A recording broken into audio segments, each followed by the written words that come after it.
Bonjour, bonsoir à toutes et à tous. Merci de votre fidélité à la télévision Pacifique. Bienvenue dans cette nouvelle édition d'Info Pacifique à la une de l'actualité haïtienne. Dans le reste du journaliste photographe indépendant Vladimir Legagnon, 30 ans, aurait été récupéré par la police nationale à Grand-Ravine mercredi soir. Le directeur départemental de l'Ouest de la PNH confirme qu'une opération conduite à Grand-Ravine a permis de découvrir des ossements et fragments de vêtements qui pourraient appartenir aux disparus.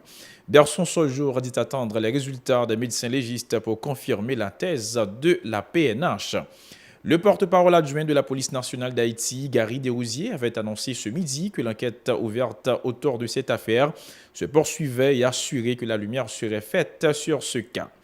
Le président de la République lance les états généraux sectoriels de la nation. L'installation des membres du comité de pilotage et du secrétariat technique d'organisation des états généraux a lieu mercredi au palais présidentiel. Leur mission première, dialoguer avec les différents acteurs de la société afin de produire un pacte susceptible de favoriser la stabilité, le progrès économique et social dans le pays. Vers la reprise normale des séances statutaires au Sénat de la République, selon son président Joseph Lambert, l'Assemblée a approuvé le compte-rendu succinct de la séance du 1er février 2018, objet de discorde entre les sénateurs. Voilà, mesdames, messieurs, pour l'essentiel de cette édition. Restez branchés sur la 54.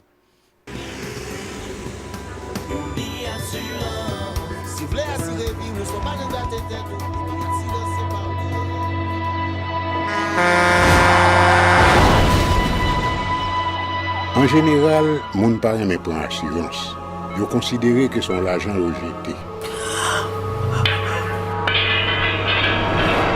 Et pourtant, l'argent assurance te doué dans budget ou à côté l'argent kayak l'argent manger.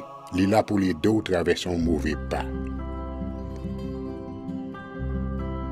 Gardez tout à côté ou. Ouais comme un gros problème qu'on entre sur monde sans attendre. Mandez Dieu pardon, ça qu'arrive autour. Une assurance dit ou précaution pas capon. Les mal arrivés, les faux amis flair saison a fait comme si on pas de jambe connaît. Une assurance après rita vers ou pour dire continuer vivre la vie quitter ce course là nan men nous. Uni Assurance. Vivez en toute assurance. Bienvenue, mesdames, messieurs, dans le développement du journal. Comme annoncé, un titre des restes du journaliste photographe indépendant Vladimir Legagnon, 30 ans, aurait été récupéré par la police nationale à Grand-Ravine lors d'une opération conduite ce mercredi en fin de journée, a confirmé le directeur départemental de l'Ouest de la PNH pour Radio-Télé Pacifique, joint au téléphone, Berson Sojour, a expliqué que des ossements frais correspondant éventuellement à ceux du journaliste photographe porté disparu depuis une quinzaine de jours et du chauffeur de taxi-moto qui l'a conduit à Grand-Ravine ont été découverts sur un terrain abandonné. Berson Sojour dit attendre les résultats des médecins légistes pour confirmer si les restes appartiennent effectivement aux disparus. Berson Sojour répond au téléphone à Nancy Constant. C'est une opération dans environ Grand-Ravine, dans zone de Grand-Ravine. Donc, l'opération, ça a été portée dans Charounia, c'est une opération qui fait jeudi, après-midi. Donc, c'est une opération qu'on mène de concert avec la justice, dans le cadre légal de flagrant délit, et sous instruction du directeur général de la police nationale d'Haïti. Et parce que depuis la disparition de journaliste Vladimir Legagnon, donc la police nationale d'Haïti est à la recherche d'informations et nous recevons ensemble d'informations que la FDPJ transmette au parquet et même désigner un juge de concert avec la justice. Donc la direction départementale de l'Ouest, appuyée par des unités de la DCTA et du SWAT, PNH, l'ont été planifiés pour nous monter en voie. Donc dans une zone que il y aurait les Poulima, c'est une zone qui est à peu près dans le monde qui est les Signons, pour les gens qu'on a appuyé, pour que son terrain vague. Nous avons ensemble d'informations qui disent qu'il y a des ossements. Alors d'abord, nous avons des informations qui ont un cadavre qui était à même la nature que les chiens ont mangé. Nous, en disposition, nous monter en l'air dans l'UTI à Poulema, accompagné de la police scientifique. Effectivement, nous pas joué un corps, nous retrouvons des ossements fraîches, des ossements d'humains, que la police scientifique récupérer, collecter, mettre sous scellé pour être capable de faire des analyses sous direction de la justice pour capable d'identifier est-ce que Zosman ça correspond avec le journaliste qui disparaît et selon les informations que nous avons, c'est à la fois le journaliste et le chauffeur de taxi moto qui t'a accompagné. Nous avons des débris de vêtements. Ok. Nous récupérons tout. Donc, nous avons gagné pour nous, ouais, avec famille, avec madame, des proches, des gens qui étaient de ça, à la fois le journaliste et son chauffeur. Le chauffeur de taxi moto qui est dans le cas d'enquête là, n'a fait tout effort pour être capable d'identifier les noms sous lit. Selon Berson, à ce jour, plusieurs unités spécialisées de la police nationale ont été impliquées dans cette opération baptisée Charognard qui a conduit à la découverte de ces ossements et fragments de vêtements. Les agents se sont basés sur des informations fournies par des riverains pour accéder à un terrain abandonné surnommé Morne-Sillon. Ces précisions toujours au micro de Nancy Constant. Dossier ça, la police nationale prend la cœur et sur instruction des GA, toutes les solutions à point pour que nous soyons capables de continuer l'enquête là et identifier et arrêter l'auteur de l'infraction. Ok, monsieur Saljou, c'est qui est-ce qui t'a fait descendre ça? Udmo? C'est l'ensemble des équipes de spécialisées de la direction départementale, Udmo, Boy, NPJ, Simo, SWAT, et nous avons une unité de pompiers qui étaient accompagnés nous. Et puis, nous avons gagné support de spécialistes, de professionnels de l'art, qui sont les techniciens de la police scientifique et technique, et ont des techniciens qui relevaient de la DTP, qui ont récupéré les ossements et les revient à la justice, de la médecine légale, pour nos produits toutes tests, notamment qu'on a des tests ADN, qui sont faits pour que nous capables d'identifier si les ossements correspondent à les ossements de les gagneurs ou de gens qui t'ont accompagné, qui sont chauffeurs de taxi. Soulignons que plus tôt pendant la journée, les responsables de la police nationale d'Haïti étaient toujours incapables de partager des informations relatives à la disparition du jeune journaliste photographe indépendant Vladimir Lugagneur. Entre-temps, des regroupements de journalistes haïtiens et étrangers, quelques défenseurs de droits humains et des membres de la société civile continuaient d'exiger que la lumière soit faite sur ce dossier.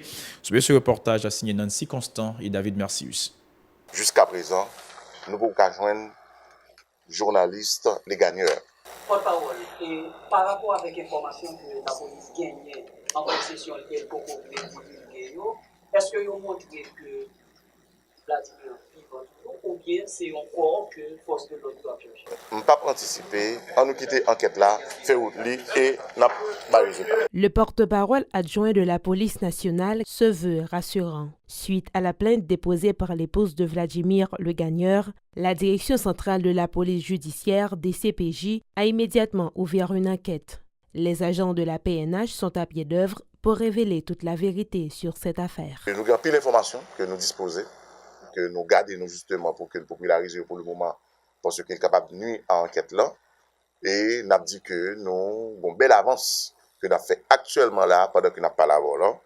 Et actuellement, policiers nous sous le terrain pour nous capables de faire lumière de Kassar. L'enquête n'a pas se poursuit.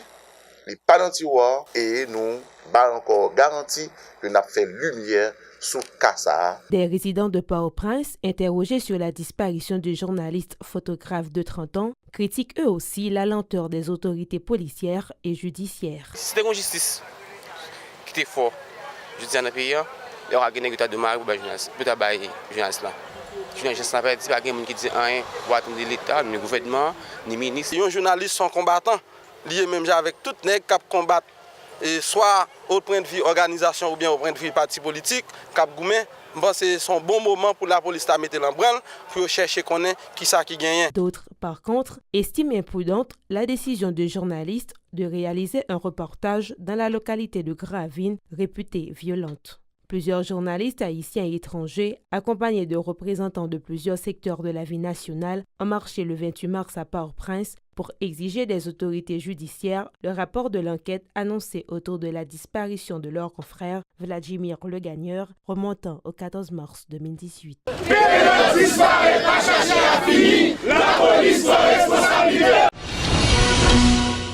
Autre nouvelle, le président de la République a officiellement lancé les états généraux sectoriels de la nation ce mercredi en installant au Palais national les membres du comité de pilotage et du secrétariat technique à l'organisation des états généraux, une trentaine de personnalités issues de divers horizons et en majorité bien connues de la population. Selon le chef de l'État, ce comité aura pour mission première de mener des dialogues avec les différents acteurs de la société afin de proposer un pacte susceptible de favoriser la stabilité, le progrès économique et social dans le pays. Les propos de Jovenel Moïse au micro de Jean-Marc Sandorsé et de France News. Mesdames, Messieurs, les membres du comité de pilotage, je vous remercie d'avoir accepté d'assumer un rôle de premier plan dans la conduite du processus des états généraux sectoriels de la nation au sein du comité de pilotage, l'organe stratégique de cette instance. Il a été fait choix de vous en fonction de votre parcours personnel et professionnel, c'est-à-dire en fonction de votre engagement social, politique ou économique. Le résultat attendu de votre travail est la production d'un pacte pour la stabilité et le progrès économique et social de notre cher Haïti. Ce pacte devra être soumis pour validation au président de la République dans les 6 mois à compter de ce jour. Comme vous le savez, après plusieurs décennies, Haïti a une chance aujourd'hui. Entre le pouvoir exécutif et le pouvoir législatif, il y a une harmonie dans le respect de l'autre qui permet aujourd'hui à ce pays de regarder l'avenir en face, de trouver en fait les voies réelles du développement. Dans son allocution de circonstance, le chef de l'État a aussi insisté sur la division qui, selon lui, constitue depuis des lustres un obstacle majeur au développement d'Haïti. Selon le président, le dialogue et l'unité demeurent le seul moyen efficace pour sortir le pays du marasme actuel. On écoute Jovenel Moïse. Notre problème, c'est notre représentation de nous-mêmes pour changer durablement nos conditions d'existence. Il nous faut non seulement faire autre chose, il nous faut surtout le faire autrement. Il y a de notre capacité à réaliser nos ambitions, il y va de notre capacité à réaliser nos ambitions légitimes, de progrès pour tous et de prospérité partagée. Ce changement ne peut s'opérer que par le dialogue. Ce changement n'est possible que par l'adhésion volontaire de l'ensemble des citoyens à des principes et des valeurs qui le rendent possible. Personne ne va le faire pour nous. Le librement consenti a déjà fait ses preuves par le passé. Si le sang des ancêtres coule dans nos veines, nous devons être en capacité de reproduire la même geste, même si le défi est différent. Nous devons pouvoir le relever pour faire renaître la nation. La finalité du nouveau pacte est de créer les conditions pour rendre possible des changements majeurs dans divers domaines couvrant les 4 grands secteurs d'activité. C'est bien le représentant de l'Église catholique romaine, l'évêque Louis Québro, qui préside le comité de pilotage et du secrétariat technique d'organisation des états généraux sectoriels de la nation.